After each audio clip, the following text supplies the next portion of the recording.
Bonjour.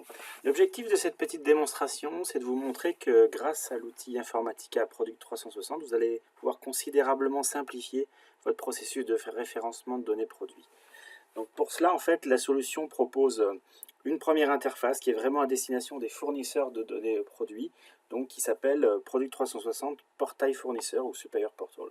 Et une seconde application, une seconde interface qui, elle, va être vraiment à destination des distributeurs, des utilisateurs des données, de ceux qui font ce pré-référencement pour pouvoir gérer et pour pouvoir redistribuer ces informations produits, par exemple, dans les magasins.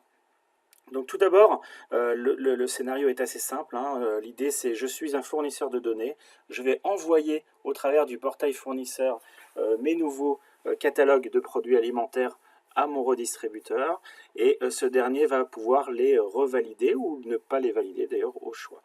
Et ce qui va se passer va être assez intéressant, c'est que dès lors que ces données vont être importées côté distributeur, elles vont subir un certain nombre de process, elles vont subir un certain nombre de contrôles dans lesquels en fait, ces données vont être validées ou dévalidées et les utilisateurs côté distributeur vont pouvoir bien justement eux corriger, redresser les informations de manière manuelle. Ce redressement bien sûr s'effectue en complément du redressement automatique qui a pu être effectué jusque-là. Donc pour commencer, je vais me connecter donc au travers du portail fournisseur dans l'application Product 360. Donc quand je me connecte à ce portail fournisseur, j'ai une timeline. Donc cette timeline, c'est vraiment du chat amélioré, j'ai envie de dire, dans le sens où l'idée et le concept de cette timeline, c'est vraiment de conserver tout l'historique de discussion que le fournisseur et le distributeur vont avoir entre eux. Ça peut être intéressant pour garder justement tout cet historique des différents échanges qui ont pu avoir lieu. Donc c'est ce que l'on retrouve ici dans la partie centrale. Et puis sur la partie de droite, on va retrouver les différents catalogues. Et bien sûr, un fournisseur pouvant voir plusieurs catalogues dans lesquels il va envoyer ces informations produits. Donc ici, en tant que fournisseur de données alimentaires, je vais envoyer un catalogue de données alimentaires, bien entendu. J'ai un certain nombre de formats qui sont mis à ma disposition. Je peux retrouver des exemples ou des documentations à tout moment au travers de l'interface. Ici, je vais bien sûr envoyer mon fichier et pourquoi pas aussi rajouter un certain nombre de commentaires pour que mon distributeur puisse avoir des informations supplémentaires liées à ce fichier. Je valide et j'envoie mon fichier. Donc dès que j'envoie mon fichier, ce fichier est bien entendu envoyé côté du serveur du distributeur et ce dernier effectue un certain nombre de contrôles. Donc par exemple, on voit que ici, j'ai des warnings. Donc les warnings, ce sont des contrôles qui ne sont pas bloquants, donc qui ne vont pas bloquer l'import. Donc par exemple ici, il n'y a pas de valeurs énergétiques qui sont précisées pour tel ou tel article, donc deux articles en l'occurrence ici. Par contre ici, j'ai une erreur, et une erreur c'est bloquant, c'est-à-dire qu'elle va empêcher tout l'import des données. Donc ici, par exemple, je n'ai pas de clé unique, je n'ai pas de JETIN d'identifiant pour un article, parce que je ne veux pas le tolérer. Donc je bloque l'import, et ici, le fournisseur ne peut pas aller plus loin. Donc je vais recommencer, bien évidemment, avec un fichier qui fonctionne. Je vais recommencer en précisant que les données cette fois-ci. Je vais resélectionner mon fichier avec les bonnes données bien entendu corrigées. Il s'agit ici de fichiers Excel tout à fait classiques au format XLS ou XLSX. Et ici, vous voyez qu'il n'y a plus d'erreur. Donc maintenant, l'import n'est plus bloqué. Je peux aller à l'étape suivante, c'est-à-dire envoyer pour de bon ce fichier Excel. Donc là, je suis notifié que le fichier est bien envoyé côté distributeur. Ce dernier va pouvoir valider ou pas l'import de ces données. Donc, je me connecte avec des logins de distributeurs, donc quelque part l'administrateur fonctionnel des différents imports. Donc je retrouve ici là où les timelines d'ailleurs de mon ou de mes fournisseurs, donc, sur lesquels je peux reconsulter les différents messages bien entendu, participer aussi à la discussion. Ici vous voyez que j'ai un petit tableau de contrôle qui me précise en fait les imports qui sont en cours, qui sont terminés, qui sont en échec ou avec succès. Et je peux ici directement, par exemple, regarder donc l'import qui vient d'être fait, regarder aussi bien entendu le rapport complet, donc avec les différentes erreurs et warnings, les deux warnings que je retrouve ici. Le scheduler, c'est-à-dire le programmer pour une date ou pour une heure ultérieure, parce que je n'ai pas envie de solliciter par exemple ma machine dans l'immédiat, mais c'est quelque chose que je veux lancer par exemple en soirée, ou alors le faire de manière immédiate. Donc, ce que je vais faire ici. Donc, si je... Voilà. L'import à distribuer malheureusement était très rapide et il s'est effectué avec succès. Donc maintenant je me déconnecte et je vais me reconnecter en tant qu'utilisateur du côté distributeur.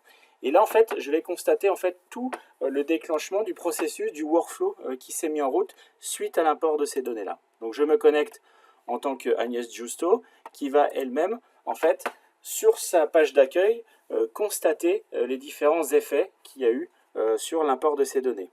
Alors je les constate au travers de ce dashboard, donc, dans lequel en fait ici je vais retrouver mes tâches, les tâches qui me sont octroyées à moi, les tâches qui sont envoyées à toute mon équipe, et puis ici par exemple une illustration du workflow avec les différentes étapes qui ont lieu. Donc la première étape c'est une vérification que les données sont bien classifiées dans la nomenclature du distributeur. Donc si je regarde bien, donc là quand je lis ça, ça veut dire que j'ai 3 articles qui sont classifiés, 3 articles qui ne le sont pas.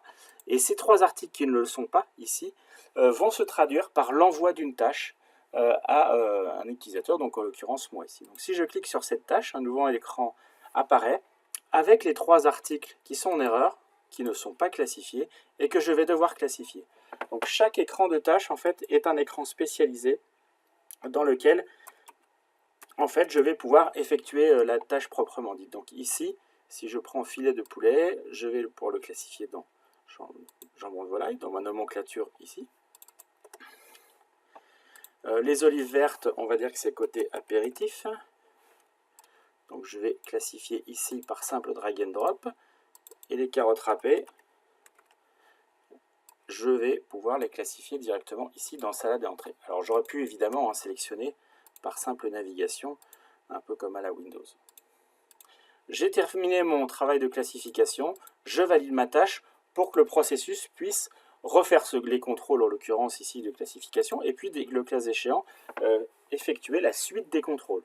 Donc c'est ce qui s'effectue ici. Donc la suite des contrôles, c'est 3 tâches, 3 contrôles, 3 autres contrôles effectués en parallèle. Donc le premier, c'est vérifier qu'un visuel est bien attaché aux articles. Le deuxième, c'est vérifier que tous les attributs obligatoires sont bien renseignés. Et le troisième, c'est de vérifier que la valeur énergétique des produits alimentaires est bien renseignée. Donc ici, ajouter un visuel, si je clique sur cette nouvelle tâche, je vais avoir ici, vous voyez, je n'ai pas d'image ici, un nouvel écran de tâches dans lequel je vais sélectionner ici les images. Donc je ne suis plus dans la classification, je sélectionne une image que je rattache en fait à mon article. Je valide la tâche et je passe à la suivante. Donc, si je constate ici, vous voyez qu'ici, tous les visuels sont maintenant bien affectés. Deuxième tâche, vérifier que tous les attributs obligatoires sont bien renseignés. Alors les attributs obligatoires, ils sont en gras par rapport à ceux qui sont en non gras. Et donc ici, je vais rajouter, je vais mettre carotte. Donc il me manque la composition, donc je vais mettre carotte tout simplement. Et je vais valider pour que le processus puisse continuer. Et puis dernière étape, je vais prendre, j'ai 2 articles qui n'ont pas de valeur énergétique renseignée. Vous voyez une nouvelle fois un écran tout nouveau. Alors ici avec un petit peu plus de visuel, l'idée en fait c'était de vous montrer que l'on peut complètement personnaliser ces écrans de gestion de tâches. Et ici par exemple avoir une fiche produit qui va ressembler très fortement à la fiche produit qui sera par exemple sur le site de e-commerce. Donc je vais mettre ici 300 kcal. Et pour le deuxième article, je vais mettre, c'est un peu plus grand, 500 kcal. Bien entendu, ces valeurs sont complètement fausses. Donc voilà, ici, je valide ma tâche afin que le processus puisse continuer. Donc si je vérifie bien, donc j'ai bien toutes les 3 étapes en parallèle qui sont validées. Et maintenant, en fait, qu'est-ce qui se passe? C'est que le manager va devoir valider que les informations produits sont bel et bien correctes, donc sur l'ensemble des produits qui ont été envoyés dans la phase de pré-référencement par le fournisseur initial. Donc vous voyez ici, si je me connecte en tant que John Smith, ici je vais avoir une nouvelle étape, donc une nouvelle étape qui est la validation finale. Et dans cette validation finale, je vais retrouver tous mes articles qui sont dans un état, dans un statut non référencé. Donc je peux les visualiser, voir si toutes les informations sont correctes. J'ai bien les ingrédients, j'ai les différents allergènes qui sont renseignés. Je peux vérifier si tout est correct, surtout bien sûr les articles.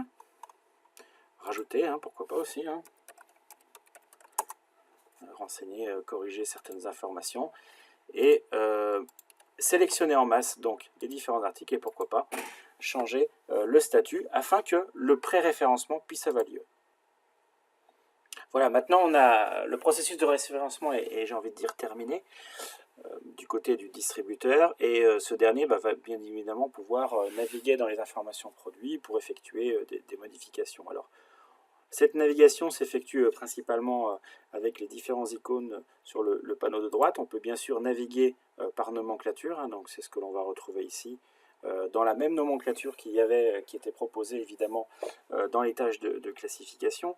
Donc si je vais par exemple dans épicerie salée et dans les apéritifs, je vais retrouver mon pot d'olive avec la fiche complète produit. Donc les informations d'en-tête, des descriptions textuelles, que l'on va pouvoir bien entendu modifier, des informations tarifaires, la classification de l'article, les pièces jointes, donc c'est-à-dire tous les assets multimédia, que ce soit donc des fichiers, des images ou des documents, pourquoi pas, qui sont rattachés au produit, les différents attributs qui sont bien entendu proposés, donc je peux ici en rajouter ou les modifier.